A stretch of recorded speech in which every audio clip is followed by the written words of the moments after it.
ये जो आपको दिखाई दे रहा है इसमें ये पृथ्वीराज रासो से लिया गया एक पद है। इसकी भाषा मैं आपको बताना चाह रही थी कि ये जो शुरू में जो लिखा गया आदिकाल उसके बारे में, इसको आप एक बार देख लीजिए, फिर हम बात करेंगे आगे की। राज चित्त के मास दासी गए, नीर चित्त भर कमल, कमल चित्त बार भान गए, भंवरे रतो सु कुसुम रस, भंवर चित्त भवरी सु बहे लो लो रतो सु अधम रस। तो ये जो है इसमें जो भाषा है कवि की, ये भाषा एक अपभ्रंश और प्राकृत का मिला जुला रूप यहाँ पर देखने को हमें मिल रहा है। ये पृथ्वीराज चौहान के जो राजकवि थे चंद्रबरदाई, उनका लिखा हुआ है पृथ्वीराज रासो। पृथ्वीराज रासो के बारे में ये कहा जाता है कि ये उतना ऐतिहासिक नहीं है, इसके बारे में प्रश्न चिन्ह लगते रहते हैं। तो यहाँ पर मैं आपको सिर्फ ये समझाना चाहती हूँ कि आदिकाल जो प्रारंभ हुआ, वो आदिकाल का प्रारंभ समय मैंने आपको बोला 1050 से 1375, और इस करीब इस काल में कई सारी रचनाएं लिखी गई जो धर्म, नीति, श्रृंगार, वीर आदि रसों से परिपूर्ण रचनाएं हमें मिलती है। तो जो ये रचनाएं लिखी गई, इनमें जो राजाश्रित कवि थे, जो चारण कवि थे, वो अपने नीति, श्रृंगार आदि संबंधित कविताएं राजसभाओं में सुनाया करते थे, और इसी परंपरा का जो नाम पड़ा वो रासो पड़ा। जैसे आपसे प्रश्न आ सकता है कि रासो नाम किस तरह से, ग्रंथों का रासो नाम पड़ा या रासो नाम की परंपरा क्या है, तो हम ये कह सकते हैं कि जो राजाश्रित कवि थे वो धर्म, नीति, श्रृंगार, वीर रस से संबंधित जो रचनाएं सुनाते थे, और उसी वो अपने जो राजा थे उनके पराक्रम पूर्ण चरितों का गान करते थे, गाथाओं का गान करते थे, और यही एक प्रबंध परंपरा चली जिसको हम रासों के नाम से कहते हैं। और इसी परंपरा को जो इंगित करने वाला नाम है वो वीर गाथा काल नाम कहा जाता है। वीर रस से परिपूर्ण रचनाएं अधिकतर लिखी गई, इसलिए इस काल को हम वीर गाथा काल भी कहते हैं।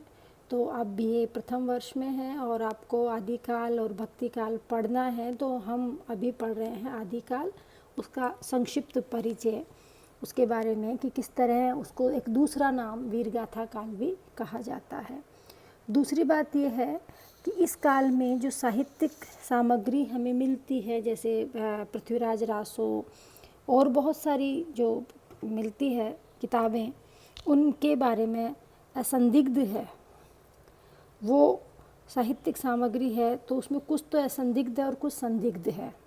कहने का मतलब ये कि कुछ सामग्री तो ऐसी है जिसको हम हिंदी की प्राकृत रूढ़ियों से बद्ध हिंदी की परंपरा में ले सकते हैं, लेकिन कुछ ऐसी है जो ठीक से बोलचाल की भाषा भी नहीं है, और जिस समय ये रचनाएं मिलती है उस समय कवियों की भाषा भी वो नहीं थी। तो कवियों ने काव्य परंपरा के अनुसार साहित्यिक प्राकृत के पुराने शब्द तो लिए ही, उसके साथ साथ हिंदी में तत्सम संस्कृत शब्द भी लिए जाने लगे। जो तत्सम शब्द होते हैं वो संस्कृत के होते हैं और पूरी तरह शुद्ध होते हैं। तो ये जो बोलचाल की भाषा थी, वो बोलचाल की भाषा भी आई उस समय। तो देसी भाषा, सारांश ये है कि अपभ्रंश की जो परंपरा थी वो विक्रम की 15वीं शताब्दी के मध्य तक चलती रही। एक ही कवि विद्यापति ने 2 प्रकार की भाषाओं का प्रयोग किया, पुरानी अपभ्रंश भाषा और बोलचाल की देसी भाषा। इन दोनों ही भाषाओं का भेद विद्यापति ने स्पष्ट रूप से हमें बताया है। विद्यापति ने अपभ्रंश से भिन्न प्रचलित बोलचाल की भाषा को देसी भाषा कहा, और ये दोनों भाषाओं का प्रयोग कवि विद्यापति ने किया जो आदिकाल के कवि हैं। और जब से प्राकृत बोलचाल की भाषा नहीं रही और अपभ्रंश साहित्य का शुरुआत हमें उस वक्त समझनी चाहिए कि अपभ्रंश भाषा का साहित्य तब लिखा जाने लगा। प्राकृत से बिगड़कर जो बोलचाल की भाषा में ग्रहण किया गया कवियों ने, आगे चलकर वो कुछ पुराना पड़ गया और वो काव्य के लिए वो रूढ़ हो गया। रूढ़ होने का मतलब कि एक परंपरा सी पड़ गई, एक रीति पड़ गई और उसी का नाम आगे चलकर अपभ्रंश से चला। उसी को हम अपभ्रंश कहने लगे। जब तक भाषा बोलचाल में थी तब तक वो भाषा देश भाषा कहलाती रही, और जब वो भाषा साहित्य की हो गई तो हम उसको अपभ्रंश शब्द कहकर उस भाषा को काम में लेने लगे। अपभ्रंश नाम पहल जो आता है वो वल्लभी के राजाधार सेन द्वितीय के शिलालेख में हमें मिलता है। संस्कृत, प्राकृत और अपभ्रंश तीनों का कवि इनको कहा गया गुहुसेन को, और विक्रम की 7वीं शताब्दी में तीनों भाषाओं का उल्लेख हमें मिलता है। अब आपने संस्कृत में कवि बाण का नाम सुना होगा। कवि बाण ने हर्षचरित में संस्कृत कवियों के साथ कई भाषा कवियों का उल्लेख किया है। अब हम आगे धीरे धीरे बढ़ते हैं। तो ये जो अपभ्रंश काव्य है, इन अपभ्रंश काव्यों में ही जो बौद्ध धर्म है, बौद्ध धर्म विकृत होकर वज्रयान संप्रदाय के रूप में देश के पूर्वी भागों में बहुत दिन से चला आ रहा था। और ये जो बौद्ध तांत्रिक थे ये अपनी चरम सीमा पर पहुंच गए थे। बिहार से लेकर आसाम तक फैले हुए थे और ये सिद्ध कहलाते थे। तो जो 84 सिद्ध हुए वो इन्हीं के हुए। 84 सिद्धों के नाम आपने अगर पहले साहित्य पढ़ा है, आदिकाल पढ़ा है, तो आपको कई नाम याद होंगे या कई नाम आपके सुने सुने से आपको लगेंगे। और अगर आपने नहीं पढ़ा है तो अब आपको थोड़ा समझना पड़ेगा कि जो 84 सिद्ध है उनमें कापालपा, किलपा, सागरपा और गोरक्षपा, चौरंगीपा, वीणापा, शांतिपा, ये जो पा शब्द है, हर नाम के पीछे पा लग रहा है। तो ये पा क्या है? तो ये पा जो है वो एक आदर सूचक शब्द था उस समय का। जैसे आजकल हम श्रीमान का प्रयोग करते हैं तो आदर के साथ उसको नाम को लिखने के लिए करते हैं। इसी तरह पहले जो पा शब्द लगता था वो आदरार्थ पाद शब्द है और इन्हीं में वो हर नाम के पीछे लगता रहा। तो ये एक परंपरा थी सिद्धों की, 84 सिद्धों की परंपरा थी और ये परंपरा काफ़ी लंबे समय तक चलती रही। इसी परंपरा में आगे जाके गोरखनाथ का नाथपंथ बौद्धों की वज्रयान शाखा से निकला।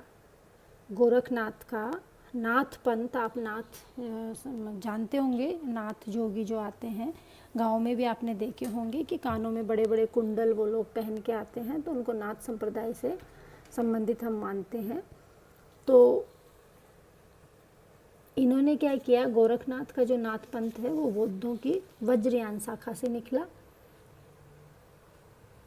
और जो योगियों की ये हिंदू शाखा निकली, गोरखनाथ वाली नाथ और सिद्ध 2 शाखाएं रही। तो ये जो नाथ शाखा थी इसने अश्लीलता और विभत्स विधानों से अपने आप को दूर रखा, तंत्रों से इनसे अपने आप को इन्होंने दूर रखा। तो ये जो गोरख थे इन्होंने पतंजलि के उच्च लक्ष्य ईश्वर प्राप्ति को लेकर हठ योग का प्रवर्तन किया। हठ योग जो गोरख संप्रदाय या नाथ संप्रदाय में जो आया वो पतंजलि से आया। तो इस तरह से हिंदी, अब हम यह बात कर रहे हैं हिंदी की कि हिंदी की भाषा किन किन उससे समृद्ध होती गई, नाथों से, सिद्धों से, गोरखनाथ परंपरा से। तो ये आदिनाथ, मत्स्यनाथ, गोरखनाथ, निवृत्तिनाथ, ज्ञानेश्वरनाथ, ये सब महाराष्ट्र परंपरा के अनुसार ये पृथ्वीराज चौहान के पीछे पीछे ये परंपरा आती है। तो जिस तरह से सिद्धों की संख्या मैंने आपको 84 बताई कि 84 सिद्ध माने जाते हैं, उसी प्रकार नाथों की संख्या 9 है। इनको नवनाथ भी कहते हैं। जिस तरह की नवनाथ और 84 सिद्ध कहते सुने जाते हैं, तो ये नवनाथ भी है। अब इनके नाम आप चाहें तो याद रख सकते हैं और चाहे तो आप अपने ज्ञान के लिए इतना आपको मालूम होना चाहिए कि 9 नाथ थे। नागार्जुन, जड़भरत, हरिश्चंद्र, सत्यनाथ, भीमनाथ, गोरक्षनाथ, चरपट, जलंधर और मल्लार्जुन। तो इन नामों में कुछ विद्वानों की सिद्धों की परंपरा से थे और कुछ नाथ पंथ में आ गए थे। धीरे धीरे जब ये नाथ संप्रदाय आगे बढ़ा तो धीरे धीरे सूफी फकीरों और पीरों के द्वारा इस्लाम को जनप्रिय बनाने का श्रम भारत में बहुत दिन से चल रहा था। पृथ्वीराज के पिता के समय से ख्वाजा मोहम्मदीन के अजमेर आने और अपनी सिद्धि का प्रभाव दिखाने के गीत मुसलमानों में